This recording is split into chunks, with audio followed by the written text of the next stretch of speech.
Hello guys, আমরা আজকে নিয়ে আসলাম একটি নতুন ভিডিও, লতিরাজ কচুর ভিডিও। যে সকল লতিরাজ কচু চাষ করেন যে সকল কৃষি ভাইরা, তাদের জন্য কিন্তু একটি ভিডিও নিয়ে আসলাম। ভিডিওটি আপনারা দেখবেন। অবশ্যই দেখতে পাচ্ছেন একটি লতিরাজ কচুর জমি। এটা কিন্তু একটি আদর্শ জমি, আগাছামুক্ত জমি। এখানে কিন্তু লতিরাজ কচু চাষ করা হচ্ছে। লতিরাজ কচুর চাষের কিছু পদ্ধতি এবং লতিরাজের কিছু গুণগান আমি বলছি। লতিরাজ কচুর লতি যে সকল ভাইরা আছে, যদি এটা খাওয়ার ফলে কিন্তু আপনি দেখবেন এটাতে কিন্তু অনেক ক্যালসিয়াম, ভিটামিন, ক্যালোরিয়া, আয়রন এগুলো কিন্তু আছে। এবং মেয়েদের ক্ষেত্রে কিন্তু এটা কিন্তু একটি প্রিয় খাবার, একটা আকর্ষণীয় খাবার। মেয়েরা এই কচু যদি খায়, লতিরাজ কচু যদি খায়, এর মূল আকার কিন্তু ডোগা খাওয়া যাবে।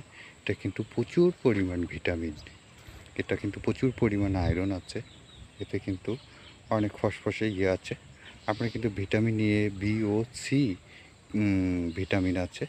এটা কিন্তু অবশ্যই খাবেন। এবং যাদের যে সকল বয়স্ক যারা আছে, তাদের জন্য কিন্তু অবশ্যই এটা লতিরাজ কচু খাওয়ার ফলে কিন্তু আপনাদের যে হাড়ের জয়েন্ট আছে অথবা গিরা আছে, সেখানে কিন্তু আপনার হাড়ের জয়েন্টকে মজবুত করবে এবং শক্তিশালী করবে।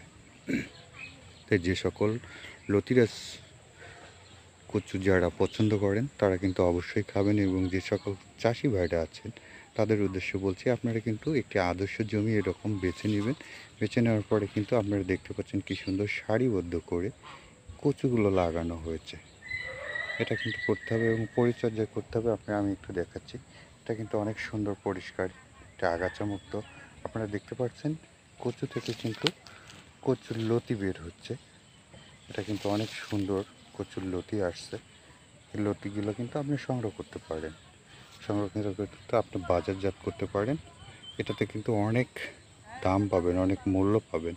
তাই যে সকল চাষি ভাইরা আছে, তারা কিন্তু অবশ্যই লতিরাজ কচু চাষ করবেন। লতিরাজ কচুর চাষে কিন্তু আপনার অল্প খরচে কিন্তু অনেক ফলন এবং অনেক লাভবান হতে পারবেন। আর এটা কিন্তু একটি মানুষের শরীরে কিন্তু ম্যাজিকের মতো কাজ করে। আমি আবারও বলছি, এটা মানুষের শরীরে কিন্তু ম্যাজিকের মতো কাজ করে। যেরকম আপনার জয়েন্টকে কিন্তু শক্তিশালী করবে, প্রোটিন বাড়াবে, আয়রন বাড়াবে, vitamin C, A B C vitamin আছে।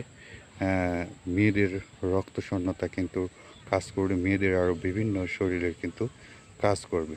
তাই যে সকল চাষি ভাইরা আছে, তাদেরকে বলবো অবশ্যই লতিরাজ কচুটি চাষ করেন এবং উচ্চ ফলন করেন। এবং ফলে কিন্তু আপনারা কিন্তু অনেক লাভবান হতে পারবেন। তাই এরকম একটি আদর্শ জমি নির্বাচন করুন। করার পরে এটার কিন্তু কালার দুইটা হয়। একটি কিন্তু সাদা কালার, একটি কিন্তু কালো কালার হয়। তো এটা কিন্তু সাদা কালার। সাদা কালারটা বাজারে কিন্তু অনেক চাহিদা বেশি। তাই যে সকল চাষি ভাইরা আছে, তারা কিন্তু অবশ্যই সাদা কালারটি বেছে নিতে পারে। এতে কিন্তু আপনি লাভবানটি বেশি হবেন এবং বাজারে যখন নেবেন, তখন কিন্তু এর চাহিদাটা অনেক বেশি থাকবে। তাই যে সকল চাষি ভাইরা আছে, অবশ্যই আশা করি লতিরাজ কচু বেশি বেশি করে চাষ করুন এবং এটা বাজারজাত করুন। এই লতিরাজ কচু কিন্তু মানুষের শরীরে কিন্তু ম্যাজিকের মতো কাজ করে। তাই যে সকল চাষি ভাইরা আছে, লতিরাজ কচু চাষ করবেন। তো নতুন নতুন ভিডিও পেতে নিউ কৃষি এক্সপার্ট চ্যানেলকে বেশি বেশি লাইক করুন, ফলো করুন এবং সাবস্ক্রাইব করুন। ধন্যবাদ সবাইকে।